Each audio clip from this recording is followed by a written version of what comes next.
Desi radio show every Monday at 11 a.m. right here on 1440 Kavon. It's good to be back. Yeah. I mean, it's been a few weeks. We missed 2 weeks, actually 3 because of the Pathway Home Golf Tournament. Wow. Right. We don't even know what we're doing anymore. I know, I'm a little rusty. Did we know what we were doing before that? Well, I don't that's think up to different opinions. So, yes, we are realtors, and we talk a lot about real estate. We're both with Heritage Sotheby's, and our sponsor for our show is People's Home Equity, dedicated to the simple goal of helping Americans achieve the dream of responsible home ownership. And you can reach People's Home Equity at 707-819-0854. Talk to Martin Yatako. He's the branch manager there. Well, also, too, Tom McDonald from Signet Reverse Mortgage. His number is 707-265-6385. Tom is taking people from where they are to where they want to be. And we do appreciate our sponsors. As I think much of the Valley has learned over the last couple of weeks, this is a for-profit business, this radio station. They need advertisers, and I think they're going to probably get more advertisers now that so many people are so grateful to Will and Julissa Marcencia for the huge sacrifices that they have made, and all of the staff here at the station just did what was needed to keep the public informed. It was just really, really... Yeah, it was a wonderful effort. And, a resource like a radio station during a time of need and natural disaster is really priceless. And they did a wonderful job. Yeah. So makes me proud to be part of the station here with our absolutely once a week show for an hour. Yeah. No, and we enjoy it. We love it. We get to at least... inform the public about real estate needs and changes, and trends, things of that nature in the Valley. So it's fun. And of course, there was a huge change over the last couple of weeks, or at least an impact. Yes, we don't really know what the change is going to be, but it was certainly there's going to be a lot of impact. There's going to be a lot of theories. I mean, we're all going to have our opinions, theories, and so forth. And one being, with the lack of inventory as it is, now we have all these homes destroyed and need to be rebuilt. And, now we need more resources like construction. And construction as it is pulled thin. Yeah, all the contractors that I know have been clamoring to find more workers just to meet the demands that they had before the fires. And, of course, that increase in demand is not going to be immediate. There's processes and procedures that need to be followed, and insurance reimbursements and permits and cleanup and all of that that's going to delay that for... I don't know. I've heard anywhere from 6 to 12 months before there's at the soonest before there's any rebuilding that begins, just because that's how long things take. But that's a huge demand that is going to go on probably for several years thereafter. Right. And we are to expect, certain things like even construction supplies going up in price. That's going to be in demand for this area. So, these rebuilding processes it's going to be more cost involved, and insurances are only going to pay a certain amount of money. Sure. So it's just, there's going to be a lot of dynamics to this whole situation, especially that, people may just not rebuild, and they may look for their next home in Napa, which brings up more of a pool. Right, and everyone's situation is unique in that whether someone who did suffer a loss is going to rebuild or not, it depends on so many different factors in their life in terms of whether, if they're 80 years old, maybe they don't want to rebuild. They'll go ahead and take their insurance money and relocate somewhere else.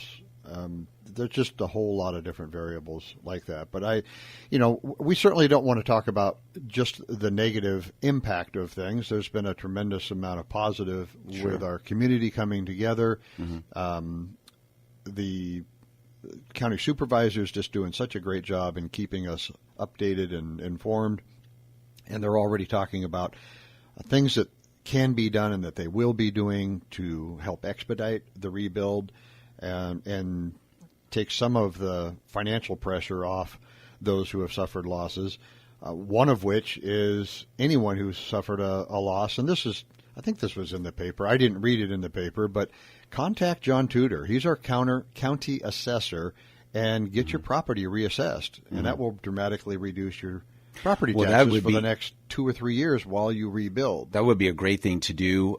John Tudor is very hands-on. If you know him, I'm sure most people do, and you can call him. He answers his phone personally, but to call him and to find out if you can reduce some of the costs there as you're rebuilding, or maybe moving on, that would be a good thing.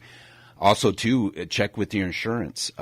Insurances, some do, may pay you in advance, before assessing the property, just to get you the needs that you may need, a hotel stay. Yeah, those are the additional living expenses that have nothing to do with your personal property loss or the reconstruction costs. Exactly. I think that's probably been covered pretty much over the last couple of weeks. So, but it's always good to know. Yeah. Another good positive thing that the community is doing is general contractors should be getting on this list. And there's a list that's being put together. If you're a Napa general contractor, or a Napa general contractor, and let me stress, this is not for subcontractors. These are GCs only. And you've already done work in Napa County, so you've got somewhat of a proven track record. There's a list that you can get on so that the county will streamline the rebuilding programs. And if you're on that list, that's a wonderful thing. And you can, I don't want to give out Randy's email, so let's have people contact us directly. And then once we know they're a general contractor, we can go ahead and pass that email address along. But that's going to be a great program, so that it's going to help streamline the process and expedite things. But more importantly, I think it's going to somewhat keep the folks that are traveling over here thinking that, hey, this is a great opportunity, especially if they're unscrupulous or non-licensed contractors. They're going to rip people off. We want to separate those and keep them out of this and make sure that we protect our citizens. And by having that streamlined list of somewhat vetted contractors here in the Napa Valley Randy works with a lot of them, so he knows them personally, and he knows, who's going to be the one to do the job and be licensed for it. So, and it's very true. You're going to get a lot of that and scams. And, here we go back to the negative part, but, I think we're just informing people at this point, to watch out for these type of, scams and things that you're going to hear, because I've been, reading next door, and a lot of people have been mentioning, people coming up to talk to them about, certain insurances, or already it's already happening. Calling them on the phone about because of the fires. So if you don't know this person, or if you don't know, just don't go forth and give any information out. That's for sure. So, if you know of a general contractor who'd like to get on this list, you can contact us, and you can do that at leeanddesi.com. That's our website. You can also check us out at Lee and Desi on Twitter, at Lee and Desi. And notice the pattern there. Its email address is leeanddesi@gmail.com. All the ways that you can reach out to us. Our phone lines are open. We haven't really taken calls previously, but now that pattern is set forth, we're happy to take some calls as well. Absolutely. And you can reach us at 255-5866. I think everybody in the Valley knows that number now. Right. That's 255-KVON. Yeah, that's perfect. Yeah, if you have a real estate related question, we'll love to take it and talk to you about it. We can't tell you what roads are open and what roads are not open, but just because I was listening to Kayvon this morning, I can tell you virtually everything's open except for a section of Mount Veeder. Mm-hmm. That's it. That's our update. We're not going to cover that anymore. Well, we're not a county supervisor and what did you do this weekend? Speaking of county supervisors, because I seen all of them out this weekend on Saturday. Friday. Friday. Yeah. Friday. Okay. Friday night. The Friday block night party. Yeah. I block ran party. into you there. I saw tons of people.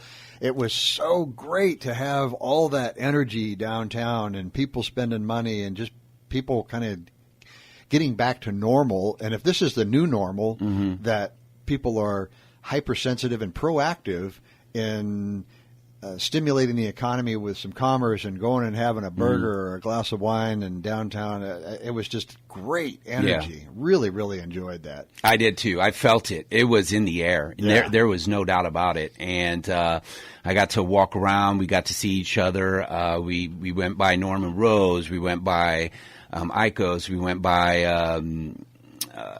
Andaz and Tarla's. I went to all those, and then I went to Compline as well. Hadn't been there yet. Had a really good burger at Compline, which is you did. A little bit further away from the hub there of Tarla, Andaz, and Norman Rose, and ended up at Napa Palisades Saloon. So there you go. What was that? Six establishments that I frequented on Friday night. So that was great. Well, it was good to support the community, to support the small, the business, local businesses, should I say.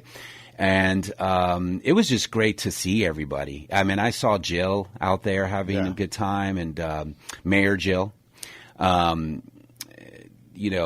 the supervisors were out there. I saw Ryan. I saw Alfredo. Right. So it was just fun. It was totally fun. It's good to be out and supporting these businesses because you know what, folks? The Napa Valley is open for business. I mean, we did not burn down, and we need to make sure that's a focus moving forward to continue coming here because there's plenty to do. And, again, let's go back to the fires where not many of the wineries were. I mean, there were some that got damaged, but not all of them. Not any of them really. Grand scheme of things, a very small percentage. Very fewer small. than 10%. Exactly. By far. So they're still open for business, and the vintage is still made. 2017's in the barrel. I mean, it's there, right. And so. We just need to continue that. And it's so important. I mean, we have, as a community, we did suffer a loss of life, tragically, many, many homes. And I'm referring now to Napa and Sonoma counties. But the last thing that we need is for those people who have suffered losses to suffer even more losses because they lose their jobs. Right. Because the economy is not going, and then businesses need to downsize and things of that nature. And I've heard a tremendous amount of feedback on businesses that are taking care of their employees, which is the right thing to do. The last thing we should be doing right now is having businesses saying, well, I'm going to take care of mine, and therefore I'm going to cut employees. I'm going to do this. I'm going to do that. We need to stick together in the business community as well as in the consumer community. Well, here, let's take a phone call here, and you are on the air. This is Kayvon. Oh, I didn't mean to be on the air, but I'm calling in reference to last night's New England football game along with the Panthers. Do you know who won that game? I could tell about 3/4 of the way, halfway through. I got tired and went to sleep, which I usually do, and I didn't get the final score, but I was keeping my fingers crossed New England was going to take the thing. Well, that's not surprising that we get a call about sports on the sports station. We're just before the ESPN show. Well, at least it's not bad news. Yeah. Right. Well, no, New England did take care of them really well. What was the final score on this? If I can remember correctly, I think it was 24-7. That could be wrong, but it was that bad of a beating. Yeah. Okay. And it was really foggy out there. It was an interesting game, but anyway, New England took care of them. good. That's my ball team there. There you go. I like old Brady. They were talking about some 28-3. The last time they played those guys, I guess it was a Super Bowl or something many years back. Yes. It was last year's Super Bowl. Oh, and they were pounding that number into them. And, I've been with the New England for many, many years. I like their logo, the Patriot logo there, and glad to see they won it. Well, they're Thank you, cocky, sir. Though. Hey, thanks for the call. I just looked it up. It was 23-7. 23-7. Yeah. Okay, I missed it by a point, but yeah. 28-7. All right, take care. Okay. All right, bye-bye. Answering the phone. No problem. Bye-bye. Bye-bye. All right. Well, anything goes, right? What I find fascinating about that is it didn't happen one time when the supervisors were on. They're taking all these calls on the sports station, 1440, and then we take a call. Yeah. It's somebody about sports. But well, that's all right. That's community radio. Well, you're lucky you have me on board because I'm a sports guy there. Right. But I did miss the score there, and it was 23-8, but 23-7. But it was a bad beating, though, last night, that's for sure. So going back to topic here. Where were we? Yeah, I know. So, back to good old Napa and coming to Napa. That was what our subject was. But. So that when we were talking about Friday's activities, yes. Saturday activity, there was some appreciation. No, that was Sunday. Appreciation for the first responders. Yes, there was sirens going off, and I live downtown, and I was sitting in my house, and I wasn't aware of these things, right. and I heard sirens, and I'm going, oh, no, what's going on now? Yeah. But it was just a celebratory siren type of thing, and my grandkids got to climb around on the fire truck. Oh, that's nice. They learned the difference between a fire truck and a fire engine. I still don't know that difference. But I didn't know there was a difference. Yeah, and they learned that the ladder goes 105 feet up, and they got to ring the bell. That's great. That's good. They've been wonderful through the whole process. There's been first responders all over the state coming over. I know that, I have a cousin that's a captain down there in Southern California that's a fire captain, and I know he was taking care of the fires down in Anaheim. But, they were all coming from everywhere in every part of the state, and they've been wonderful. And I know all the signs went up. That's just even great. I loved seeing that. That was by no means, just vandalizing anything. I thought the signs were awesome. And I think the city took them as well. So it was good to see that they had a little something for them on Sunday. I was actually working, so I wasn't able to partake, but it sounds like it was a good time. I went to Chapelet and did my wine shipment pickup, and listening to various people talk up there, Cyril Chapelet, the owner, he told a story of a firefighter who was dropped off to go pick up hoses that were left up on the hill. And this guy walked over 14 miles throughout the day picking up hoses and had like 125 pounds of hose that he was carrying. And he finally got down to one particular house, which was supposed to be the rendezvous point. I don't know if he got there late or early or what have you, but he stood around waiting for his ride to pick up these hoses, and after about an hour, he says, well, this isn't right. I should be more productive. So he goes and knocks on the lady's door and says, you've got a bunch of ash, you've got a bunch of fire retardant and things like that. But, my ride's not here yet. What do you say you let me wash your 2 cars? And the lady said, I will have you do no such thing. You get in here and have a sandwich. You have done plenty. And those are the great stories that I've heard over and over and over, that the firefighters are just amazed at the hospitality that they have received and the appreciation that this community has shown them. They've been very vocal, without naming any other communities, that we're unique and we are superior in most communities in that regard. So very, very proud to be a part of this community in that sense. It is. I'm very proud of myself, too. We have another phone call. Should we take, I don't know, are you ready to give another maybe it's another sports call. Let's do it. All right. Let's do this. You are on the air on KVON. Yes, hi, this is a real estate question. Okay. What happens, theoretically, if two homes are in escrow, say it's a 1031 exchange, and they both burn. They both burned over the last 2 weeks. What happens in that sort of situation? It doesn't have to be a 1031. It could be any situation. But sure. What happens? Can you speak to that? What's your name? It doesn't matter. Okay. I was just trying to be more personal. But, yeah, this is Lee. So what happens in that situation, if the escrow hasn't closed yet, the seller of the property, their insurance, they're still the owner of that property until it sells, the escrow closes, and it's recorded by the county. And so that's like really down to technically the minute that those events occur.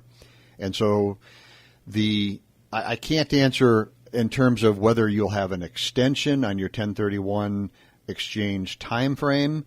That would be a question for a 1031 specialist, and we'd be happy to provide you with contact info for one of those. But in terms of that demarcation point of when the fire occurred versus when the escrow was closed and the transaction was recorded by the county, at one point it's the seller, and literally a minute later, once it's recorded, it's the buyer who is the new property owner. So does that help you? Or?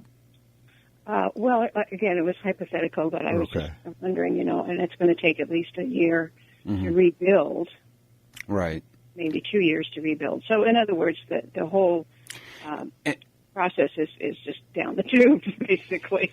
Well, it just depends on the buyer, too, okay? And it depends on the time frame of the contract that you're in.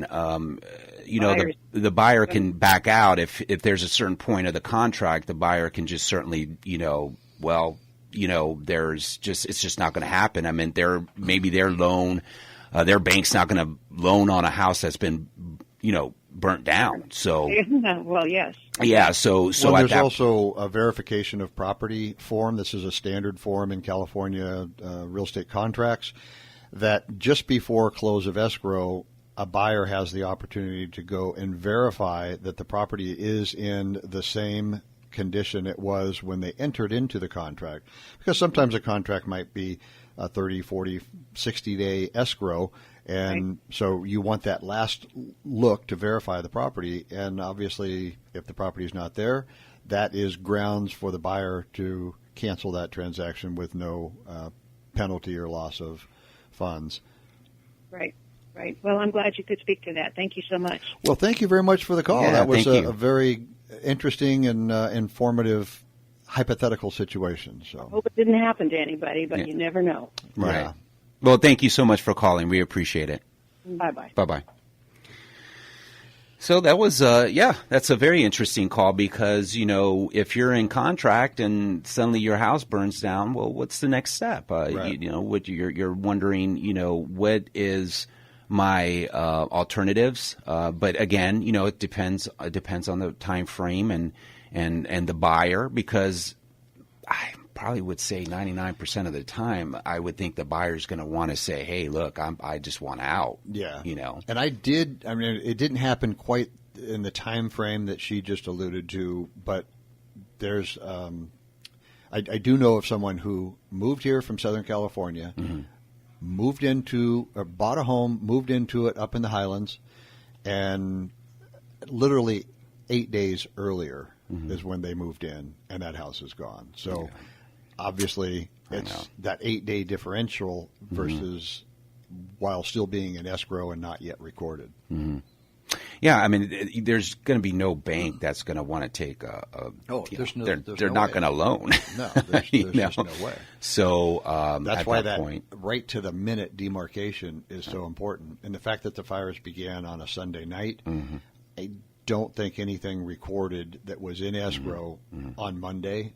So in answer to her question, I don't think that there was any situations where it's really going to be a question as to whose insurance is going to kick in, the buyers or the sellers, because it occurred over the weekend and anything else.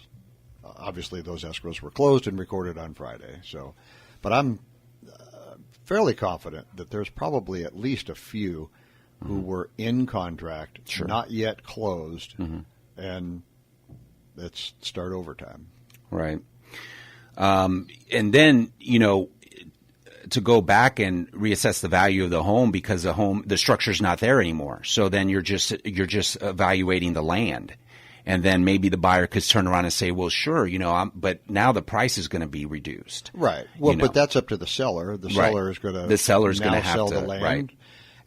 And from that's an a loss emotional to the seller, standpoint, yeah. the seller might just, I don't want to rebuild this just so that I can turn around and sell it. Right. So in those situations, because we did have someone come into the Heritage Sotheby's office and informed us of these things, a fire victim who lost their home does have the option to go ahead and just take the funds to rebuild the home at a depreciated value, however, of course, and walk away. And now they have a lot that they can sell, and somebody else can build that home. Right. If you take out the emotional aspect of it, though, and the, for lack of a better word, the hassle factor of going through a complete design and build process, I almost look at those as this is an insurance-funded spec home building project. But again, you have to take out the emotional part, because if someone is just so devastated they don't want to do that, and it's easier for them to just take the money and go and sell off the land. And I'm certain that there's going to be some of those situations.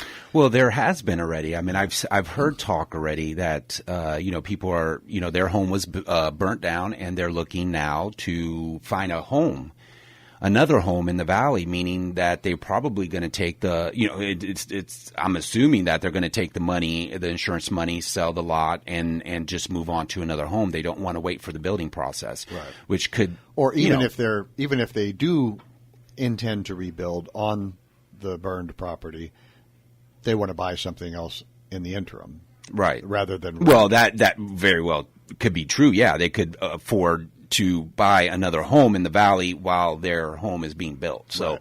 Yes, that could be true. If they have the financial means to do so, sure. Hey, that's more power on them. Sure. During that 2 to 3 year process, they're going to see some appreciation on that new home that they purchased. So, yeah. Well, let's take a small little break. We'll come back and talk a little bit more about maybe home values and how they're going to be affected in the area. I think there's a lot of talk on that too. So we'll take a short little break here from the Lee and Desi Real Estate Show. We'll be right back.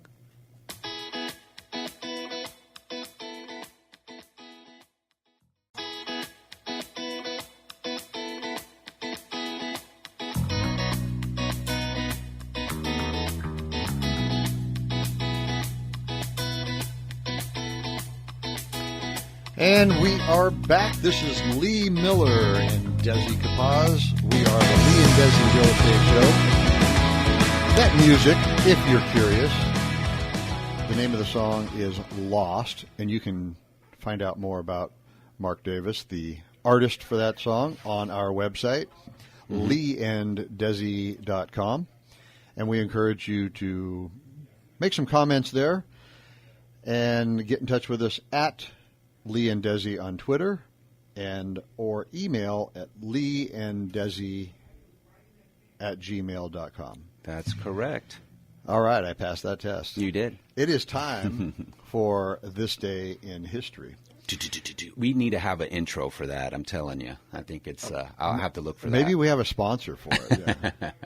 So, interestingly, this day in 1981, the national debt hit $1 trillion. Wow. Wouldn't it be great to have a national debt of $1 trillion? Do you know what it is now? Take a random guess. I think it's like 20. Oh, man, you are good. It's 20 trillion. Trillion, okay.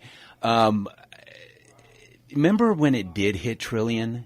We are at a trillion. Everybody's like, whoa. Right. Now it's like, we're at 20 trillion. $20 trillion. Yeah. Also on this day in history, 10 years later, Clarence Thomas was sworn in as U.S. Supreme Court Justice. And way back in 1941, Disney's film Dumbo debuted. Oh, I remember that. I also remember going back to Clarence Thomas. Well, you remember watching it. Well, you don't remember when it debuted in 41. Of course not. Ira does. Oh, you're going to call out Ira? Ira's my buddy now. I can tease Ira. Ira C. Smith and Lee W. Miller. Well, every time I called in, he always referenced me as Lee W. Miller. So that's great. That's great. And that's coming from a guy that doesn't have a middle initial. So. Oh, you don't have it? No, I don't.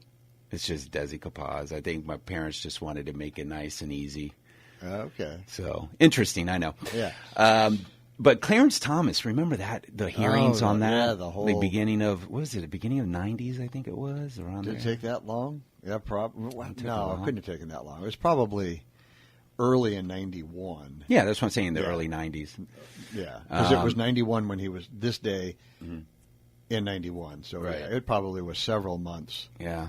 I remember watching. And I don't remember her name now, but the big accuser. Anita. Was it Anita Baker? No, not Anita Baker. She's the singer.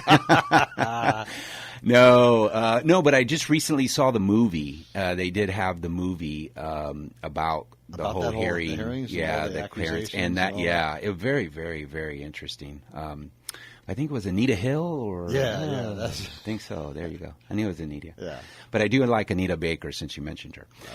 That's old school. So before we get back to talking real estate, we're going to have a call here from Tom McDonald at Signet Reverse Mortgage here pretty quick. I just want to make sure that everybody that supports the Pathway Home knows about this great film. Thank you for your service. We are going to have the world premiere one day before it's going to be released nationally, right here in Napa at Cinemark. There's a great opportunity. Spend $100, go to a party, see the film, get popcorn, refillable buckets, all that good stuff. I hope it's more than just one refillable.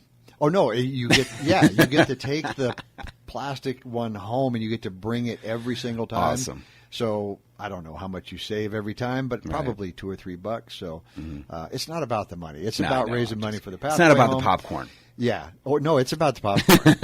No, yeah. So if you have any interest in that, maybe you've heard about it, you haven't purchased your ticket yet. There's only 238 tickets. Just go to thepathwayhome.org, and right there on the main page, there's a banner there that says thank you for your service, and it says learn more. Just click on that, and you'll see another banner that says learn more. Click on that, and you will buy your tickets right there. Quick and easy, simple to do, and I will see you there because I have already purchased my ticket. So that's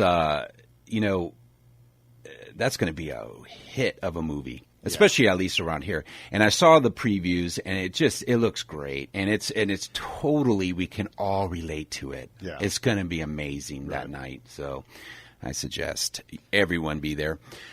All right. Well, Tom's on the line, I believe, and let's go to Tom. Hello, Tom. You're on the air. Unless it's not Tom.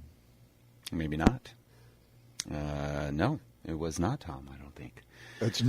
It's nobody. Yeah. So it's nobody Tom, with a sports question. Well, we got hit with a sports question, but like I said, you're glad that I'm on board here. I have Yahoo Sports app on my phone just because I didn't watch the game. You got to come on. I mean, Sunday is like almost a ritual for me, but it's always fun. Yeah, but you were working, showing. I was, I know, and you it was were doing what we do as realtors. Yeah, I had to listen to it in my car actually in between showings, so it was pretty interesting. Oh, the client wasn't in your car? No, they weren't. They were actually following me, but that's nowadays that's kind of like the thing. I mean, people just kind of follow. They want to do their thing. So Mindy's in the house. All right, not in the studio. She just waved at us walking by. So, all right, let's take Tom right here. Tom, are you on the air? Hello. Hello. No, maybe it's not Tom. You are on KVON though. You're on the air. This is Tom. Oh, hey Tom. Can you speak up a little bit? I know that you are not feeling well.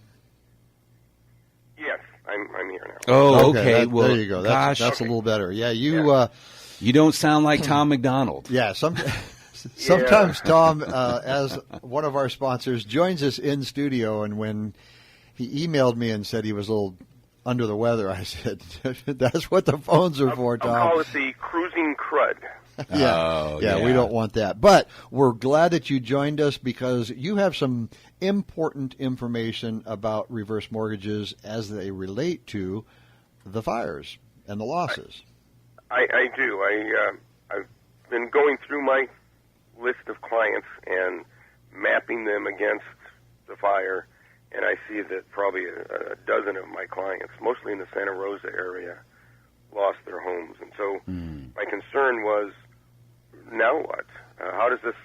Is reverse fire insurance different from regular fire insurance? What do they do? So I want to be able to tell them about that. And I'm sure there are some people out there who have a reverse mortgage that aren't my clients, and I thought I could bring some value to them. My first statement is to be cautious. Go slow. The reverse mortgage servicers, like many servicers, get very autocratic, and they have to follow certain rules, and so they're not always user-friendly, if that's the way to put it. The first thing they're going to ask is, do you plan to rebuild? And there are two different scenarios. You either rebuild or you don't rebuild. If you don't rebuild, that means that you're going to accept the insurance offer and you're going to pay back the loan. But if you tell them that right up front, they're going to start asking for the money. They're going to issue what they call a due and payable demand, saying, pay us back. And my inclination, I've not been through this in this situation, but in other situations where there have been due and payable, the clock starts ticking and it gets pretty nerve-wracking. Right. So if you are going to rebuild, though, they understand that's going to be a time-consuming process. Among other things, you're going to have architect plans.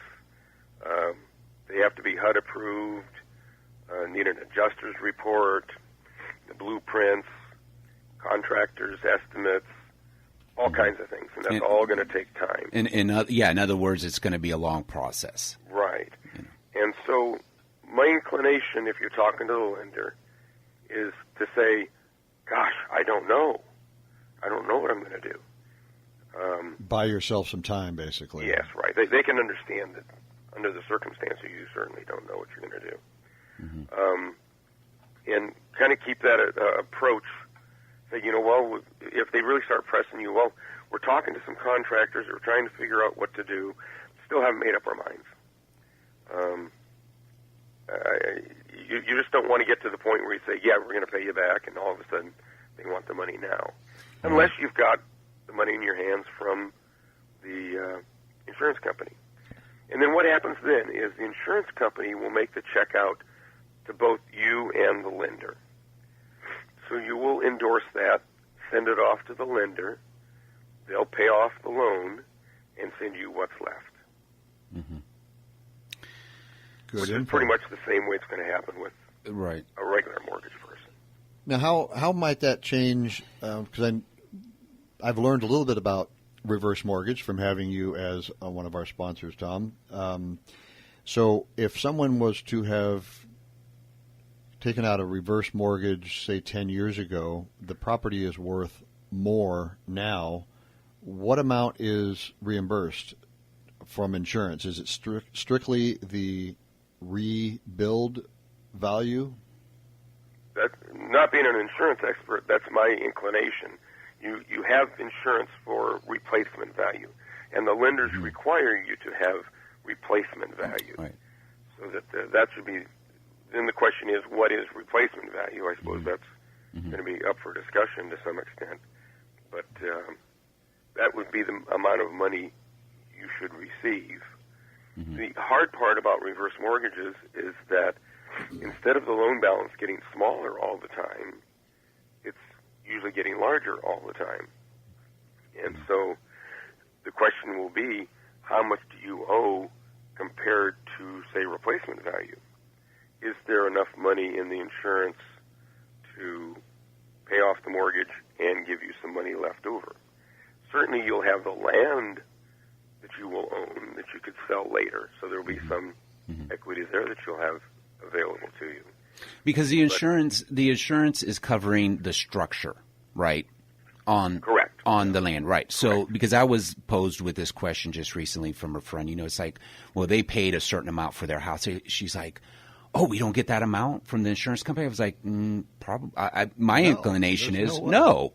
I'm like, it's just the structure. Right. And the structure had a depreciation, of course, price. So it's not going to be the full price. Well, it's full price if it's actually rebuilt. Now we're delving into all three of us discussing this insurance thing. We're not insurance people, right? So I don't want to get into it either. But it's a like manner in which it was when it suffered the loss. So if it had 20 years of deferred maintenance on it versus we just redid the house and it was to the T's and remodeled everything. Well, then you're two houses side by side, same floor plan. The guy that just remodeled his versus the one that was 20 years deferred. Yeah, they're going to get different values, and they'll even look at everything you're saying really says go slow. Right, go slow. Get some advice. Talk to different people, and this applies certainly to those with regular mortgages. But it's going to be a tough row, and I'm hoping, as I talk to more of my clients that suffer this loss, as they work through the process, they will share with me, and I can then reshare. And we'll have our affiliate friends, insurance agents and others, who can help us guide our clients too. Well, good information, Tom. We thank you for that as usual. You. Well, and let me just, and Tom, we will, you will be back in the studio next week, right? I mean, hopefully, right? Yes. Okay. And then back on script. Okay, great. So we'll catch up with you then and ask some more questions, because I know maybe we can even take a phone call or something, and you can explain a little bit more to the public and the community. Sure. Okay, so take care of yourself, and we'll see you soon. Thank you. Okay, bye-bye. Bye, guys. Okay, and that was Tom McDonald. He is with Signet Reverse Mortgage, and his number is 707-265-6385. You can also email him at tom@reversemortgageconsultant.com. He's taking people from where they are to where they want to be. So, I think Tom has some good advice. Be slow. I mean, just take it slow. Don't rush into this. Don't say, money, I'm going to just take the money. Oh, no, I'm going to rebuild. Just sit down, think about it, talk to financial planners, talk to insurance people, contractors, have discussions. I know that time is of an essence of some sorts, because some people are living in possible situations of where they can't just be there for a long time. They got to make a move soon, but but still have the discussions. Right. So, good advice. Moving forward, now I wanted to kind of delve into home prices. I want to ask you your opinion, Lee. Is home prices? Are we going to see more of an increase next year? Even though we were going to see an increase of next year, but I just think it was at a smaller percentage. I was thinking maybe around a 4% increase next year, and that's almost at a normal increase. But I think it may be more. Do you agree? Well, if so your crystal ball said 4%. I haven't that's looked at mine actually yet. It was just reading articles and things like that. Kind of economists deducing based on various input of information. Right. I mean, it would stand to reason, yes, that if we already have a limited supply and a pretty healthy demand, and now we have less supply. I mean, it was a long time ago that I took economics 1A and 1B, but I do remember that. Yeah. Basic. But we're demand, are we looking at? I mean, let's move back to like say 2012 and then going into 13. I mean, you had double percentage increases there. Double number of percentages there. You even seen 1 year go up almost like 20%.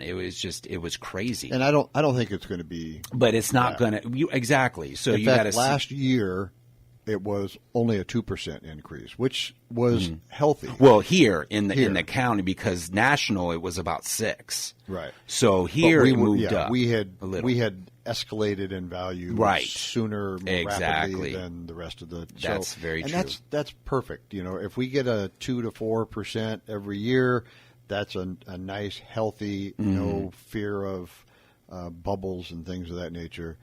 When we talk about bubbles in the valley, it's a totally different conversation because it's bubbles coming out of a bottle, not a bubble bursting in the housing market. Of course, there's bubbles coming out of a bottle here. Context. That's right. There is no bubble. No, there is no bubble. But with the supply being the way it is now, I'm just wondering. Now. I just purchased my home this year, and now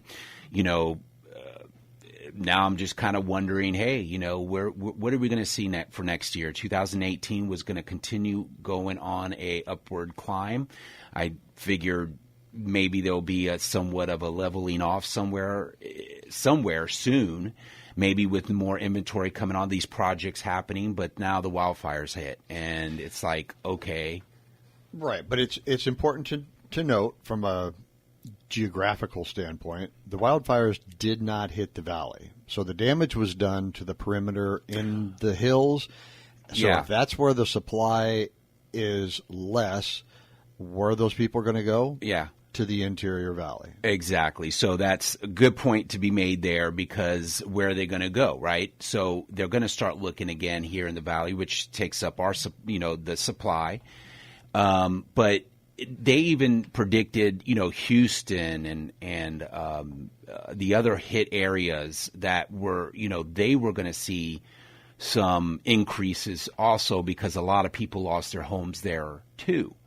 So it's not the economists have painted a somewhat of a dim outlook on as far as, supply is concerned for the next year or two, So just curious to know, what are we going to see for 2018? And I think homeowners that are in their homes now at this point in time can feel rest assured that, your prices are going up. Right.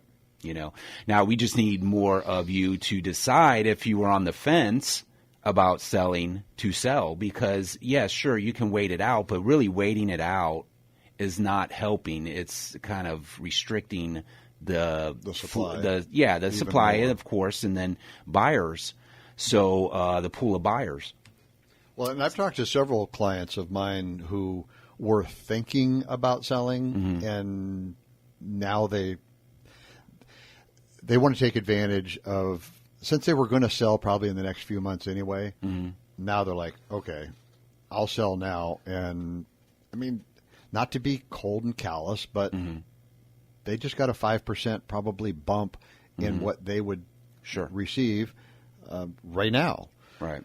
So, it makes sense for them to go ahead and put the home on the market now versus 90 days from now. But what you're saying is, in the long term, if they wait another 18 to 24 months, they're going to get greater appreciation. Yeah, but I'm just saying that go into their mind frame. If they really need to make the move, go ahead and make the move now, because it's only helping the situation around us and the housing market here, and that's what you're doing. Of course, you want to take the bigger profit, down the line, but really it's a stalemate at that point.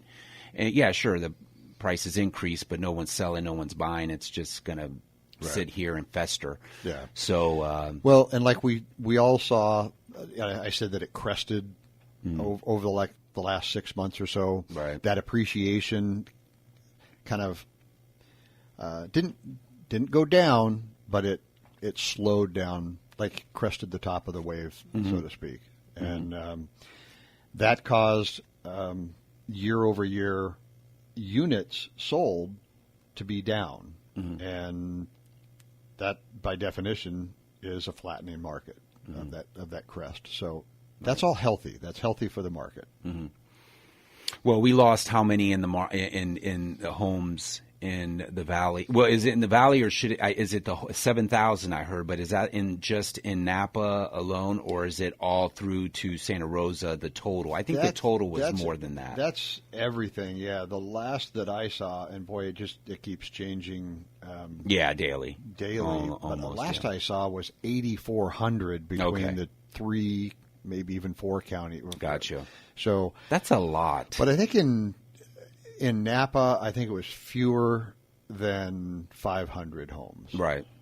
Which, we're a much smaller community than Santa Rosa. That's still a significant number, yeah. Well, we'll see in later months, leading up to that, where we're going to be. I'm sure everybody's going to be watching their values, and they should. But again, if you're on that fence, make the move. That'll just help, create a healthier housing market here and continue that flow. Who could they call? Do you know a good realtor? Yeah. Let me think. That's easy. Lee and Desi, please give us a call. We're with Heritage Sotheby's in Napa. So. And if you're like many people, you don't know if you want to sell or not. Right. Just give us a call. We'll have a conversation with you. We're not like high pressure guys. Our business is doing fine. We're here to help the community, and so if you have questions about real estate, you can email us at leeanddesi@gmail.com, Twitter at leeanddesi, and of course our website leeanddesi.com. So yeah, I mean we're here. We want to give back to the community, and that's the way we give back. Is we want to help the community sort out the housing problems and that we are going to face now, and that's what we're here for. We're here to work with you and all the people, even with the county supervisors, all the way up to the county supervisors. We're in tuned into the community and into the real estate community here. So we will help you and get you that information you're seeking. Yeah. One other thing, what's different about Napa County is that the vast majority of the homes that we lost were the high-end luxury homes, whereas in Santa Rosa, it hit everything from the Fountain Grove luxury homes to Coffee Park, which was middle class, and even the mobile home park. So the full spectrum over there versus here is vast majority luxury homes. So, well, let's. Gosh, I can't wait till next Monday already. We have to get going, but next Monday we can talk about tax reform and mortgage interest deduction, something that may go away. Well, that was on our list. Yeah, and well, there's a ton of things to talk about, and we didn't get to it today, but we're going to talk about it next week. So, please. Quick reminder of the public hearing on November 7th regarding the Napa water rate increase. That's going to be at 955 School Street at City Hall at 6:30 p.m. So we haven't talked about that in a while because we haven't been on the air for a while. So keep that in mind as well. Exactly. We'll talk to you next week. Yeah, we'll definitely be here next Monday at 11 a.m. Tune in. We'll take some more phone calls. This has been the Lee and Desi Real Estate Hour or show, of course. And he looks at me with this glaring stare. It is a show. It's not glaring. All right. Everyone take it easy. And remember, use that advice that Tom has given. Just take it easy and go out there and find out through your resources what you need to do, okay? Everybody have a good week, and we'll see you here next week on the Lee and Desi Real Estate Show.